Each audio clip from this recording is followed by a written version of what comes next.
From WCI3 Plus,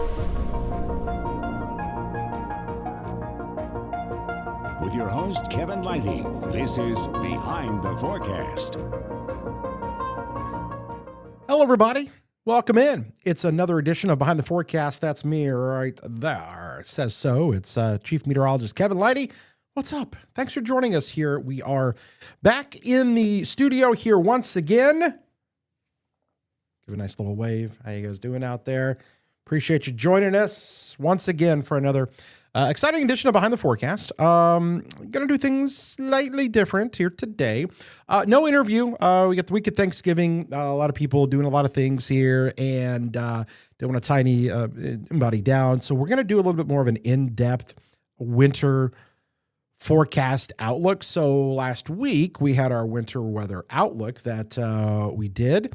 And I'm going to go through pretty much kind of some of the similar graphics, but maybe be able to talk a little bit more extensively into my thoughts on the winter forecast and how things are going to play out. So we're going to be doing that coming up. So stick around if you'd like to know a little bit more about the winter weather stuff. I almost forgot. Don't forget to give me a follow right here.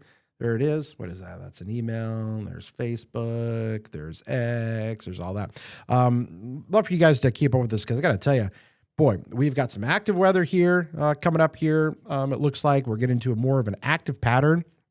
And so it's going to be more important than ever that you guys kind of stay up to date with things, whether it's any of us that you're giving that follow to, because there's a lot happening in the weather world here in our area as well. Okay, we always start off things with our viral weather videos. We count them down from 5 to number 1. And yes, I put them in the order that I kind of think, it is subjective, but I definitely choose that. So let's go to video number 5. Here we go. We're actually going to a beautiful space, usually in Hawaii. Unfortunately, though, not so beautiful when you're battling wildfires in West Oahu. Looks like just off the H1 freeway, firefighters are out there battling these fires. Wildfire, of course, you can't forget about the fires that happened in Maui a few years ago, devastating out there. But never like to see it anywhere. But Hawaii, it just wouldn't be a place that you would think. But in some parts of those islands, it can be dry. Not everywhere gets the rain, so it can be a little bit different. And then the winds can cause a big thing. So just some of the things that they contend with out there in Hawaii, when normally, obviously, it's very beautiful, still, Mother Nature can do her thing. Video number 4 takes us to one of my favorite places, Las Vegas, Nevada. This is the Link Hotel and Casino if you've ever been to Vegas. And it's actually known for flooding. It floods a lot. I guess they kind of like built the hotel basically on an area that's well known to be flooded. And it's the parking garage that actually floods all the time. And I see these videos all the time when this is happening. It's still just kind of crazy to see. But again, in not Hawaii, how about Vegas? Just look at that. Look at the water coming down, basically like the ramps. Imagine you have to tell the drivers, hey, you might want to move your car because we've got flooded rains, coming into the parking garage. Just wild stuff there. But in Las Vegas, similar. It's a desert. It's very concrete, and the water doesn't just kind of soak into the ground there as much as it would, say here. So they often have some issues with the flooding. So Vegas flooding. Always interesting, the Link Hotel. All right, video number 3. How about this? Opening day at Mammoth Lake Mountain there, California. They're excited for this. Is actually some cool video. So you got the ski lift here. I'm not a skier. I wish I was because it looks like they have so much fun doing so. I believe our own Jennifer Roscoe also recently went on a little ski adventure out near Vail. But this is not her video. But look at the beauty. Oh, it looks like we got some drone stuff here. So I wanted to share some of the drone video because I do think this is kind of cool. But look at the mountaintops there with the snow-covered tops. A little building up top there. And then look at this. I don't know if this is a drone or like a GoPro or something, but look at this guy. He's just, He's just boom right there. I wish I could do that. Man, any skiers out there? Anybody out there into that? Takes special kind of skill, right? Love it. Mammoth the Snow, big opening. All right, video number 2, a little bit more ominous here, okay? This is going to be a tornado in Spring, Texas. We had a bunch of thunderstorms earlier this week, and it was a funnel cloud there. Now, again, it's tough to see if it's actually all the way down to the ground. I guess, technically, can we call it a tornado? It's always one of those things where, if the tree line is obscuring it, you can't quite 100% confirm it's on the ground, but it's close, right? It's close. Now, they did have damage down there from tornadoes, so this could have been either, just before a touchdown or right around that time, but this was down in Spring, Texas, our viral video number 2. All right, so now we're going to go to viral video number 1. Now, this one is interesting, as it always is. Look at these firefighters. Okay, so I guess they must have been responding to a call. This is actually down near Houston, Texas.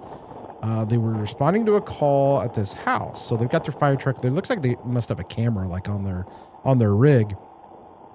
And a storm was coming in. And they had to take shelter in somebody's garage as high winds whip through. You're going to see the winds pick up here in a second. And then look at some of you're going to see some like tree debris and stuff start to kind of fly a little bit. But you can see the winds there starting to pick up. You got to think about these guys and gals that go respond to these things. They got to respond out in the weather. And look, you can just see the tree limbs. And then I think they said, we probably should just get in the garage here. So there goes the guy. And as soon as he gets in there, the winds start to kick up even more. Look at the trees. Look at those trees waving. And then some of the debris, almost looks like a little bit of circulation or something, but because you see the winds kind of change direction. So what was that there? But boy, the tree limbs come. And look, see how the winds then go back the other way? So was that a tornado? That's the question there. But definitely had some strong winds. I just thought that was scary video there. And to see that happening right there. Okay, guys. We're going to come back here in just a little bit and go into greater detail of the winter forecast. We talked about it last week and kind of outlined some of the things that we were thinking, but I'm going to go into a little bit more of a long form portion of this and talk to you guys about what I think about winter, because we're about to get our first taste here, depending upon when you're watching this, okay? As we're here in the last week of November, Thanksgiving week, and snow. We're about to get it. So what can we expect? I'm going to come back here in just a moment, and we're going to break things down for you and let you know. It's Behind the Forecast. Stay with us. We'll be right back.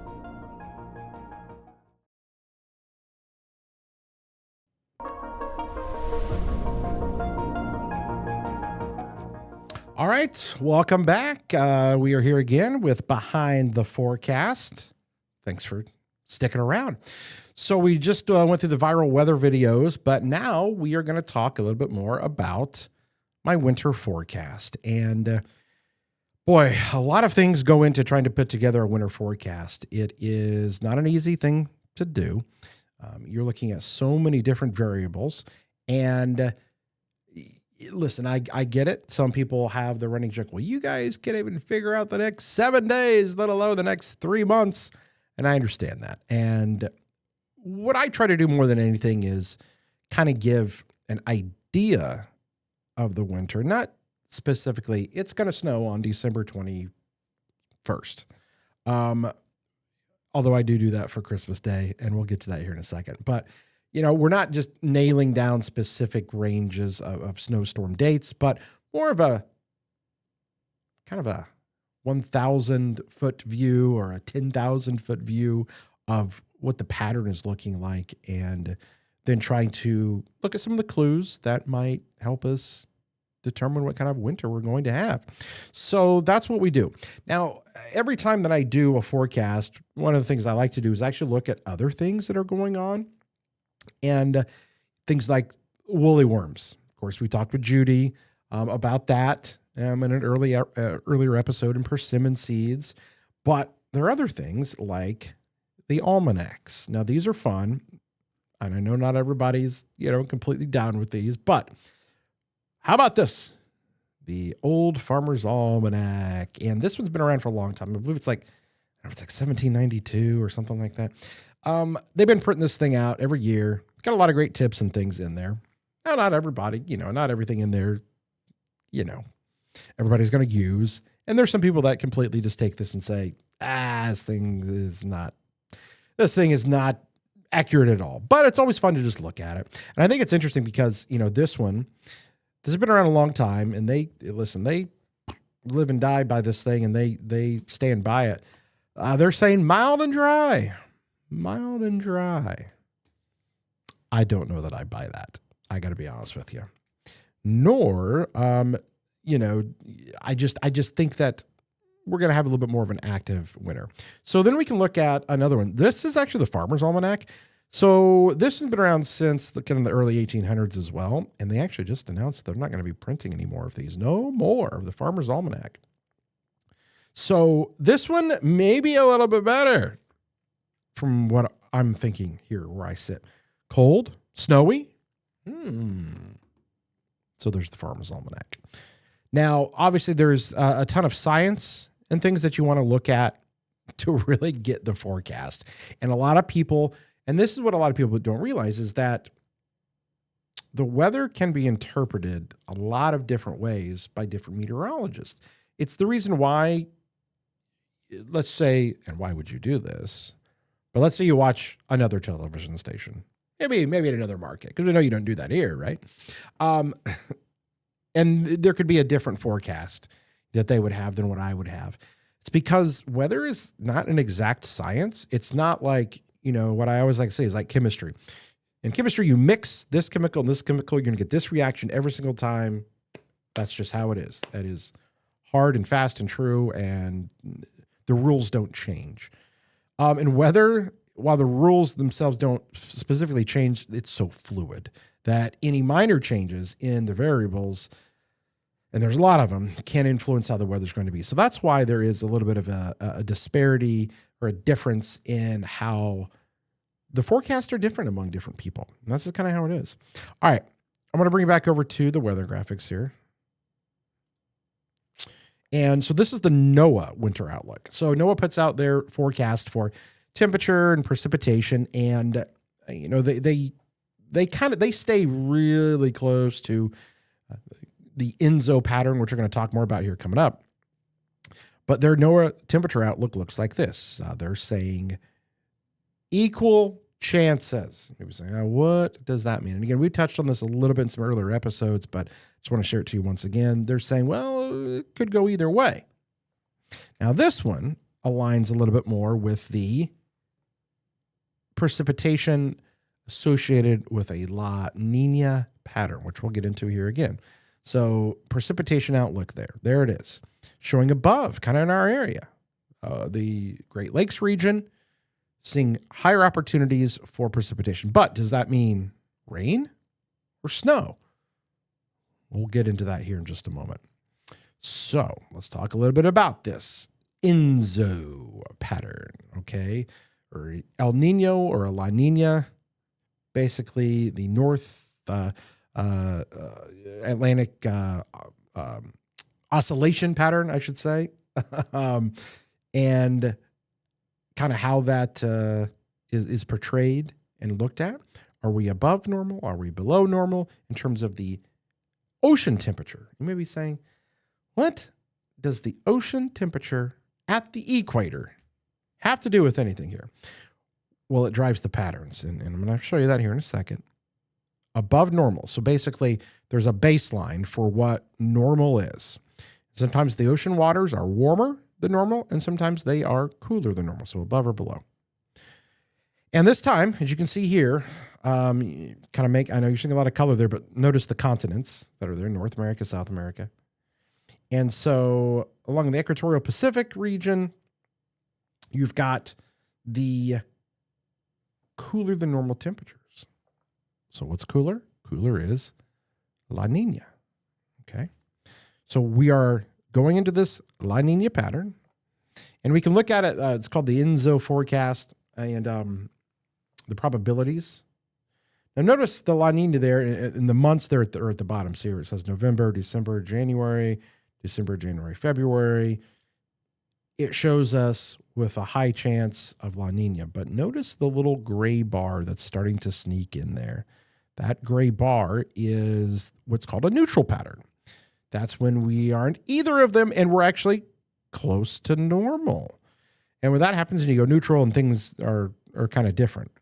But right now, as we start winter, we are in a La Nina pattern. So La Nina, what is it? Let's look at it here. Okay. So you got normally trade winds, which blow east to west, are pushing basically the warm ocean waters towards Asia, just shoving them out. Okay. You got these trade winds that are doing that. Now, sometimes in certain years, the trade winds are like really strong and it causes the cooler water to actually surface, come up there a little bit more in the Eastern Pacific. And so then you get this La Nina pattern, which in turn does something like this. It drives the jet streams into position in a certain kind of way that brings a little bit more of an active storm track for places here in the Great Lakes region. Call it the polar jet. You've got the Pacific jet. And just the way that's positioned, you get a little bit of a ridging out there out across the Pacific.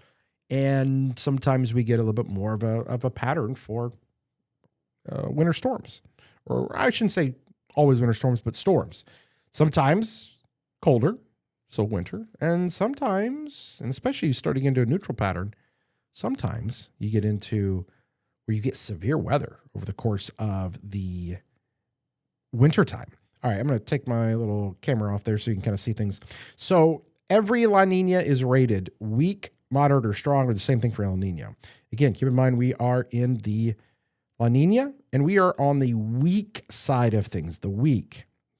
You may be saying, okay, how do you know it's a weak one as opposed to moderate, as opposed to strong? I'm glad you asked because it all has to do with the amount that we are off in terms of that normal baseline temperature. How many degrees Celsius are we above or below?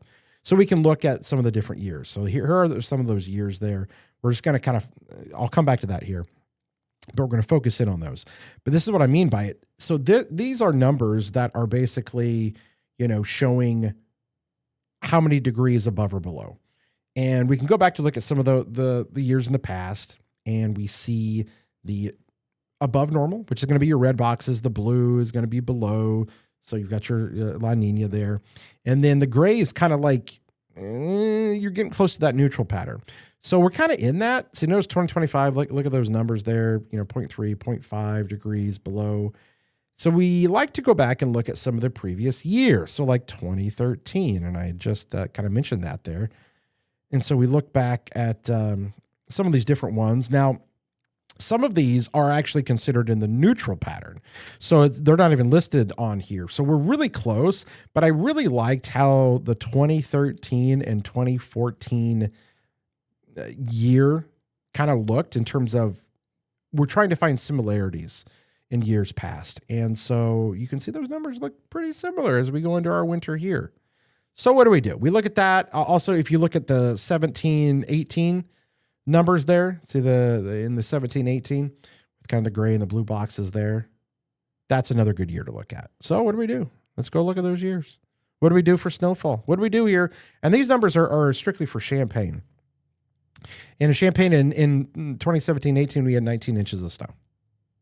Okay. But look at 23 and 2014. I know some of you are going, whoa, baby, are we going to get 43 inches of snow? Not saying that. It'd be pretty wild if we did, though. I would enjoy it. I'm weird like that. I'm also a meteorologist, but I can understand why plenty of you would say, I don't want that. So 43 inches of snow. That happened in 2013, 2014. I don't know if it's going to happen like that, but I will say this. In my forecast, I am leaning towards a snowier pattern, okay? And on average, so we had 19 one year, 43 another year. See, so there are many other things that you have to look at. It's not just El Nino and La Nina. There's something called the NAO, PNO, Pacific North Oscillation, North Atlantic Oscillation. All these things that you're looking at here.